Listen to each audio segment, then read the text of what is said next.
From the land of cornfields, the birthplace of John Wayne and Ashton Kutcher, and the presidential nomination process some people are still seeking to truly decipher, to the land where they will tell anyone and everyone to live free or die. Proudly point to some damn fine college hockey, and the home of Dartmouth College, the inspiration for the Delta Madness in Animal House.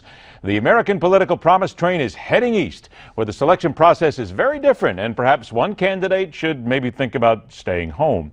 Our guest is the Associate Professor of Political Science at the University of New Hampshire and co-author of The First Primary, New Hampshire's outsized role in presidential nominations. Welcome Andrew Smith to the Hard Line. Professor, thank you so much for being here, and let's put it right out here on the line. When it comes down to politics, Iowa and New Hampshire are indeed about as different as John Wayne and Bluto Blutarsky, right? Well, certainly on the Republican side they are. The Republican primary electorate, or the Republican caucus electorate out in Iowa, heavily dominated by social conservatives and evangelicals. They largely don't exist in New Hampshire. New Hampshire has probably, I think, the second least highest percentage of evangelicals in the state. So the social conservative candidates like a Ted Cruz or a Mike Huckabee or a Rick Santorum, who can do well in Iowa, just don't do well in New Hampshire, and they haven't historically. And a lot of that reason is when you look at the evangelical vote, which a lot of people, I think, miscounted in Iowa, and that came up for Ted Cruz big. That doesn't exist in New Hampshire. They really, I lived in New England for a couple of years, and I know the people there, you will say evangelical to them, and they will go, oh, come on, give me something of substance.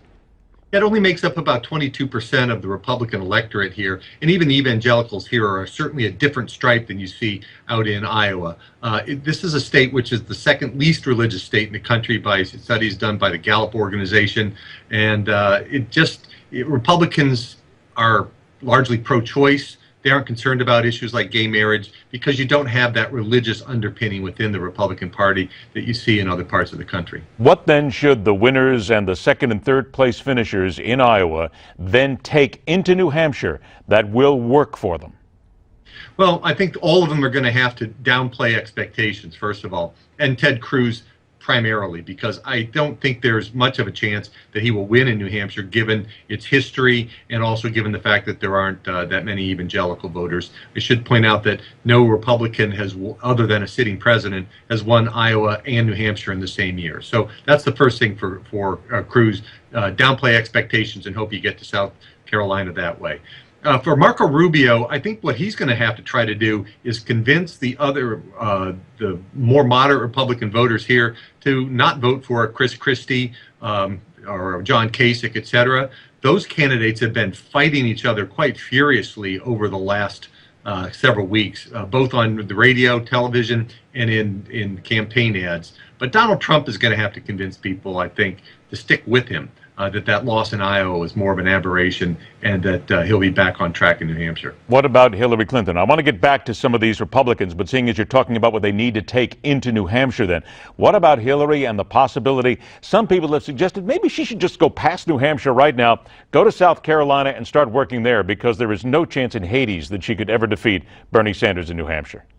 Well, it would be very difficult, but I wouldn't say there's any chance. Polling in New Hampshire and in other primary states is notoriously inaccurate and volatile, largely because voters don't make up their minds here until the last couple of days. Exit polls have historically shown that 35 to 45% of New Hampshire voters make up their minds in the last 3 days of the campaign, and upwards of 20% make up their minds on election day. So leads this big would be difficult to overcome, but I think she could close it up fairly dramatically and claim that as a win, much as her husband did in 1992. Do you believe that Christie, Jeb Bush, Kasich actually have enough to rise and perhaps win, or at least come in a strong second?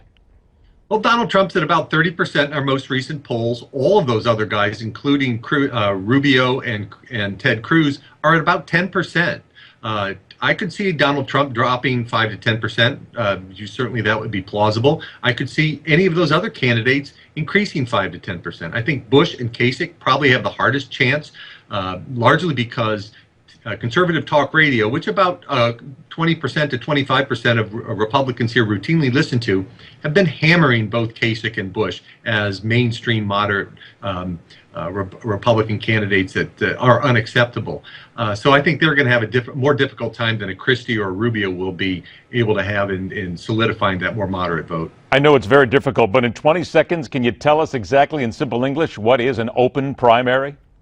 Well, we actually have a semi-closed primary. Registered Republicans can only vote in the Republican primary. Registered Democrats can only vote in the Democratic primary. But about 44% of voters are registered undeclared, and they can vote in either primary. There you go. That at least gives us a little bit of an idea, because after what we went through in New Hampshire, I saw people trying to explain the process there with Legos, and then having to come to New Hampshire where it's a whole lot easier. It's very simple.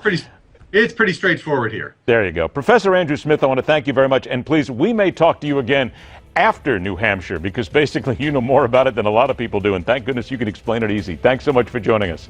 Now, once upon a time, there was an offshoot political party who was said to be the deciding force in the 2016 election, but now it seems has disappeared. Wherefore art thou the Tea Party? That's next, right here on The Hardline.